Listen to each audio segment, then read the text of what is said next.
Dia tuh pernah cerita ke Ijo, dia mimpi kalau dia ketemu dengan ibu-ibu di depan rumahnya. Ibu-ibu itu bawa anak kecil, masih bayi lah ya, digendong. Pas dilihat, anak kecilnya korengan semua badannya.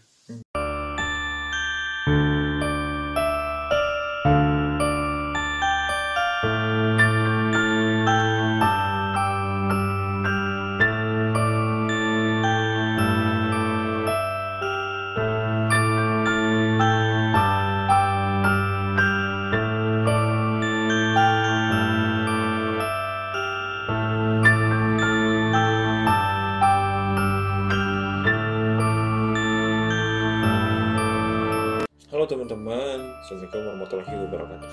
Waalaikumsalam. Kembali lagi dengan kita di channel Ngobrol Mistis. Di kali ini kita akan ngebahas tentang arti atau tafsir mimpi. Nah, kadang-kadang di antara kalian suka ada yang khawatir kan? Saya mimpi ini nih kemarin gitu. Kenapa nih? Ada apa nih? Dan segala macamnya itu. Dengan bentuk kekhawatiran yang akan terjadi di hari berikutnya atau di siang harinya. Di episode kali ini kita akan bahas tentang itu. Tonton terus videonya sampai habis, jangan di skip-skip karena ini episode yang paling ditunggu-tunggu oleh kalian. Terutama bagi kalian kaum-kaum yang suka ngotret ya. Nah, sebelum ke ceritanya, kita ingatkan kalian jangan pernah lupa untuk like, comment, and Subscribe. Nah, teman-teman, sebelum ke ceritanya, saya tidak akan pernah bosan untuk mengingatkan kalian bahwa jangan pernah tonton video ini sendirian. Karena bisa jadi sosoknya yang sedang kita ceritakan hadir di samping kalian. Oke teman-teman, jadi di episode kali ini kita akan ngebahas tentang tafsir mimpi. Nah, kamu juga pernah kan mimpi di suatu malam kayak misalkan didatengin hewan atau ngobrol dengan seseorang yang udah meninggal atau ngobrol dengan siapa yang ngasih tahu ke kamu bahwa nanti bakal gini, bakal begini, bakal begitu gitu. Ya, pasti pernah kan? Nah, kamu percaya gak sih tentang yang kamu alamin itu bakal terjadi? Ya percaya sih ya, soalnya bisa jadi mimpi itu bisa jadi salah satu pesan atau pengingat untuk kita agar kita lebih berhati-hati. Itu. Nah, tapi memang gak jarang juga mimpi itu adalah bisikan setan yang tujuannya menjerumuskan kita ke arah-arah yang kurang bagus. Cuman ada satu mimpi yang gak bisa diikutin oleh setan atau golongan jin. Mimpinya tuh ya bertemu dengan Rasulullah. Ya, kalau itu saya juga pengen. Kalau itu memang gak bisa ditiru oleh siapapun gitu. Jadi bersyukurlah ketika kalian, di antara kalian ada yang pernah bermimpi bertemu seseorang dan seseorang itu mengatakan bahwa saya adalah Muhammad. Itu saya percaya 100% dan saya yakin itu adalah Nabi Muhammad SAW. Karena jin pun nggak bisa menipu untuk mengaku sebagai nabi gitu. Betul. Hanya Nabi Muhammad yang tidak bisa ditiru oleh mereka. Jadi ketika kalian mengalami mimpi itu kan harus bersyukur bahwa kalian bertemu dengan baginda Rasul. Itu. Nah, tapi ada beberapa mimpi yang kadangkala itu yang tadi saya bilang hasutan dari golongan-golongan jin. Contohnya kayak kalian didatengin sama sosok ular. Nah, datengin sosok ular hitam, cuman hitamnya tuh mengkilap. Itu memang beberapa jenis hewan ada yang bisa mengelabui kalian bahwa mereka tuh sebetulnya titisan dari jin-jin tersebut gitu. Nah, yang akhirnya kalian tuh jadi cemas gitu. Aduh, saya takut begini, saya takut begitu, takut begini gitu. Nah, kalian tuh janganlah seperti itu gitu. Tetap kita mau minta keselamatan sama Sang Kuasa, sama Sang Pencipta gitu. Walaupun memang yang tadi kata Ijo bilang bahwa mimpi itu sebagai warning lah, agar kita tuh lebih berhati-hati gitu. Nah, apa yang kamu mau obrolin, Jo, tentang tafsir mimpi ini? Jadi banyak banget yang nanya ke Ijo, kalau mimpi melihat diri sendiri mati itu seperti apa? Jadi gini, menurut pengalaman, menurut yang pernah terjadi, ketika mimpi kita melihat diri sendiri itu memang ketika kita sedang tidur itu kan si roh itu keluar dari raga. Nah, disitulah mungkin saatnya kita melihat diri kita sendiri. Jadi ya kayak ibarat kayak yang suka dilihat di TV-TV itu, orang meninggal kan keluar, saya melihat diri dia sendiri, Nah, padahal mimpi. Padahal cuma mimpi gitu. Tapi kok jadi tafsirnya itu seperti apa? Ya mungkin mengingatkan kepada kita ketika ajal menjemput kita, apa yang bisa kita lakuin gitu. Lebih kayak gitu sih kalau menurut saya. Apa yang bakal kita bawa gitu, nanti ke alam berikutnya gitu, ke kehidupan berikutnya, lebih kayak seperti itu sih. Berarti warning ya? Iya, lebih ke warning gitu. Terus ini Ijo pernah mimpi ya? Ijo pernah mimpi bahwasanya Ijo naik kuda. Di situ jalannya lurus banget, tapi jalannya bukan kayak jalan tol gitu, bukan yang di aspal gitu. Itu jalan kayak jalan pasir, jalan zaman dulu lah gitu. Dan sekeliling jalan itu, sisi-sisi jalan itu mayat semua. Tapi Ijo di situ naik kuda terus gitu. Nah, itu waktu aku mimpi itu tuh sampai sekarang tuh apa ya? Itu tuh pesan apa itu? Ijo paling bingung sampai sekarang. Gitu. Kalau misalnya itu apakah itu mungkin cuma bunga tidur, atau misalnya mungkin ada satu pesan yang harus diambil dari situ, atau misalnya mungkin sebagai pengingat untuk kita gitu. Ya bisa jadi pengingat, terus jadi bunga tidur juga bisa gitu. Itu bisa sih. Ya tadi yang saya bilang tadi gitu. Seharusnya mimpi ini jadi pembelajaran buat kita gitu.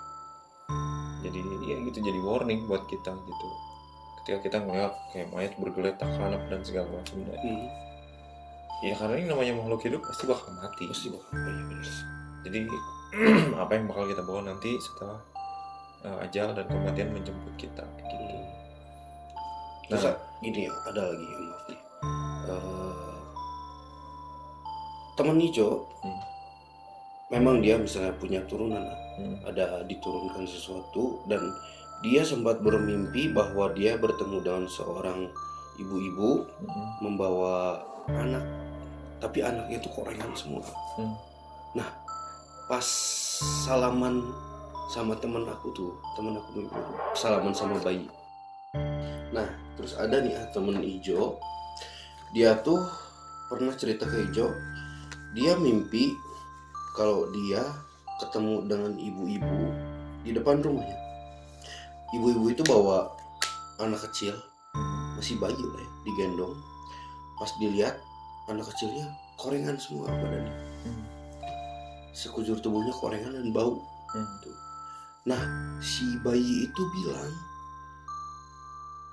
kalau bayi itu adalah dia. Terus salaman lah si bayi yang korengan sebadan-badan itu sama teman Ijo. Langsung kesurupan temen Ijo tuh. Pas bangun-bangun banyak orang aneh juga, kenapa banyak orang yang tadi kesurupan.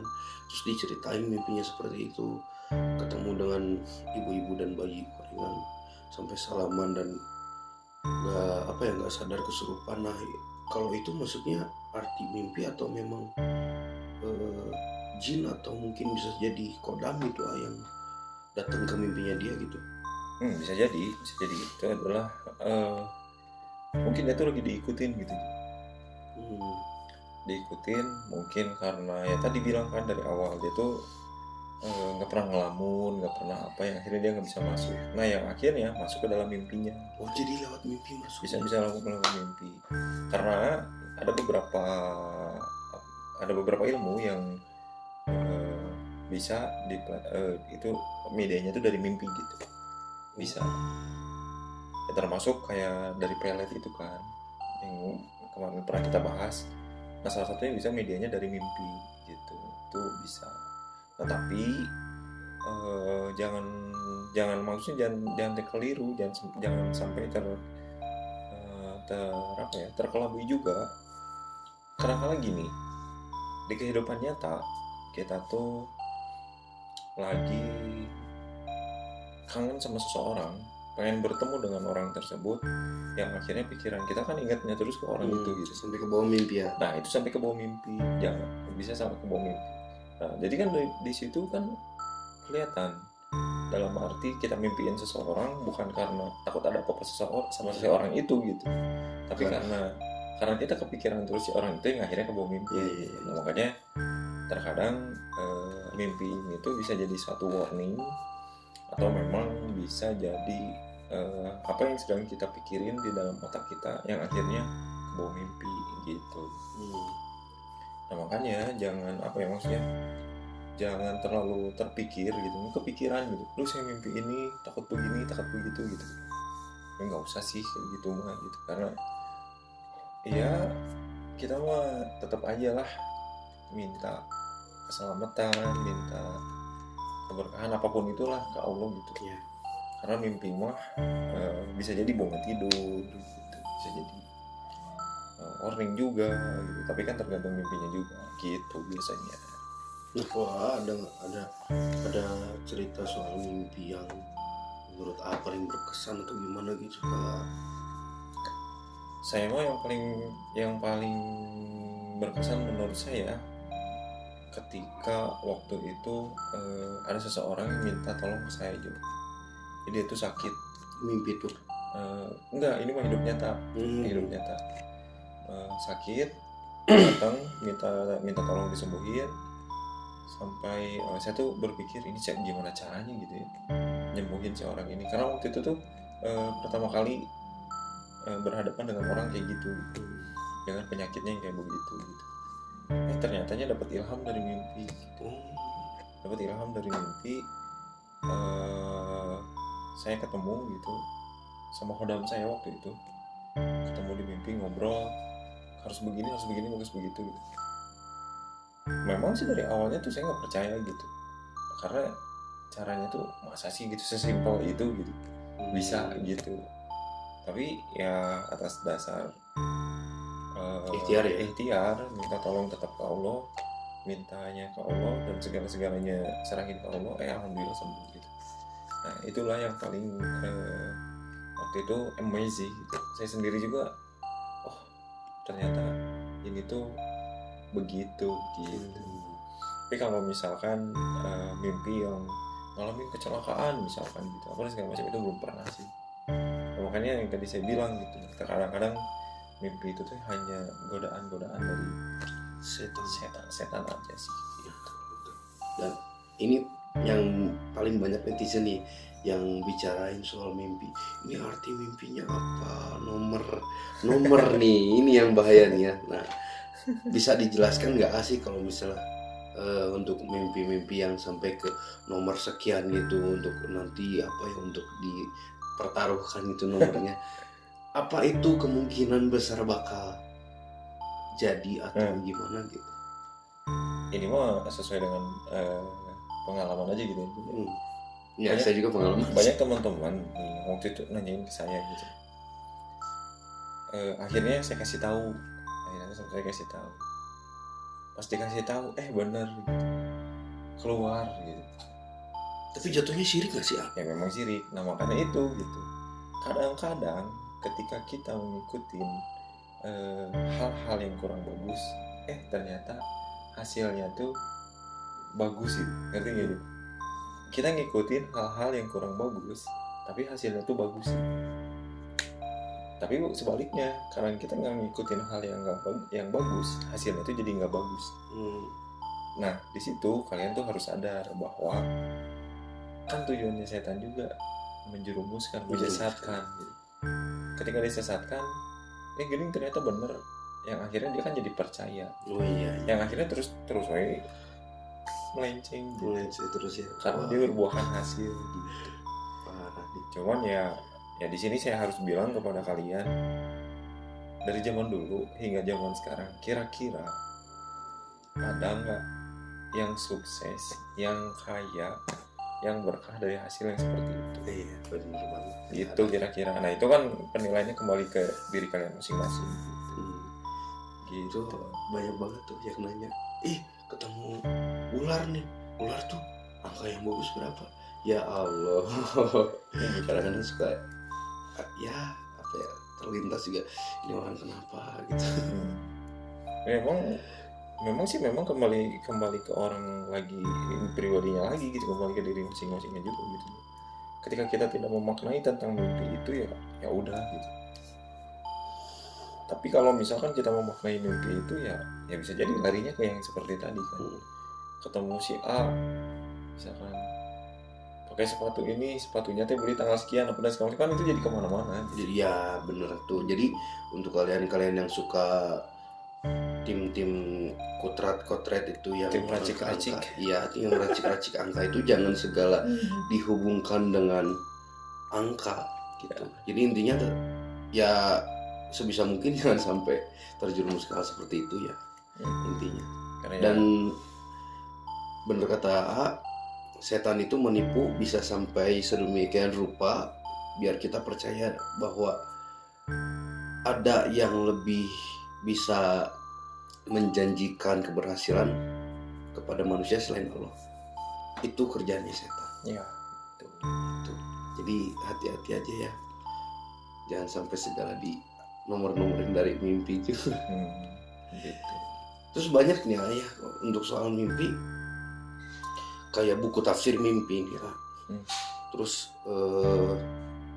ya banyak cerita-cerita juga ya di online sosial media tentang tafsir mimpi, apakah itu 100% tepat gitu. Kayak misalnya kan ada rajahnya mimpi itu, terus mimpi ketemu apa, kayak terus mimpi buang air katanya sial gitu.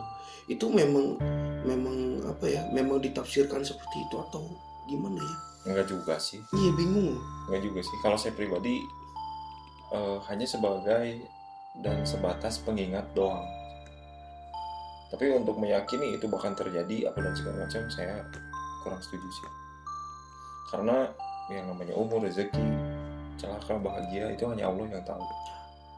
Gak akan pernah ada satu orang pun yang mengetahui kita kapan celaka, kita kapan dapat rezeki, kita kapan dapat sedih dan segala macam. Saya yakin dan saya percaya bahwa tidak ada satu makhluk di dunia ini pun yang bakal tahu tentang itu. Sekalipun dengan kitab-kitab apa dan segala macamnya itu hanya sebagai dasar acuan aja sih kalau kata saya. Mirip-mirip kayak kalau menurut saya kayak ilmu tarot. Ilmu percaya. Itu kan ada dasarnya kan, kita belajar kan gitu. Dengan hitung-hitungan yang seperti itunya gitu. Dan rojak yang seperti itulah gitu. Karena menurut saya gitu, sekelas sahabat Nabi pun tidak pernah mengetahui kapan dia celaka, kapan dia menemukan bahagia, kapan dia mengalami kesedihan gitu. Apalagi kita hidup di zaman kayak sekarang, coba kamu pikirin, jauh dari kata benar, jauh dari kata baik, jauh dari yang lain-lainnya itu gitu. Jadi intinya jangan terlalu menganggap serius kalau mimpi itu sebagai suatu tanda ya. Bisa jadi itu bunga tidur atau apa. Dan intinya kalau misalnya orang tua aku pernah ngomong sama aku, kalau misalnya kamu mimpi buruk atau mimpi sesuatu yang gak mengenakan, jangan sampai kamu bilang-bilang sama orang lain katanya, karena setan mendengar Ya. gitu katanya. Jadi intinya kalau misalnya ada suatu mimpi yang aneh atau gimana pun, lebih baik kita husnuzon aja, husnuzon sama Allah. Jangan sampai mimpi yang kita impikan itu jadi kejadian gitu, dan jangan sampai ditakutkan, apalagi sampai cerita ke orang-orang gitu, karena setan mendengar dan tahu apa yang harus mereka lakukan untuk untuk menyesatkan kita gitu. Dan karena memang selain itu kan ada yang bilang nih, ketika kita lebih dari 40 kali mengucapkan itu bakal terjadi. Ada ya? Ada yang bilang kayak gitu. Makanya orang tua dulu bilangnya menganjurkan kayak gitu, ketika kita mimpi jelek jangan bilang-bilang ke orang lain, karena yang dikhawatirkan kita tuh lebih mengucapkan itu lebih dari 40 kali yang akhirnya jadi doa sendiri ya gitu. Aduh, Jadi doa sendiri. Makanya ketika kalian mengalami mimpi-mimpi yang kurang baik apa dan segala macam, ya udah konsumsilah sendiri, jangan kasih tahu ke orang lain. Begitupun tentang keburukan orang lain. Lebih baik ketika ada yang sampai ke kita, ya udah kita simpan aja, kita nggak usah ikut-ikutan untuk mewujudkan itu. Tapi ya untuk yang kebaikan, maka silahkan disebarluaskan seluas-luasnya gitu. Itu yang khusus buat kebaikan. Mudah-mudahan ya kita juga kebawa berkahnya gitu. amin. Gitu sih ya. Kalau soal mimpi soalnya agak ribet kalau mimpi.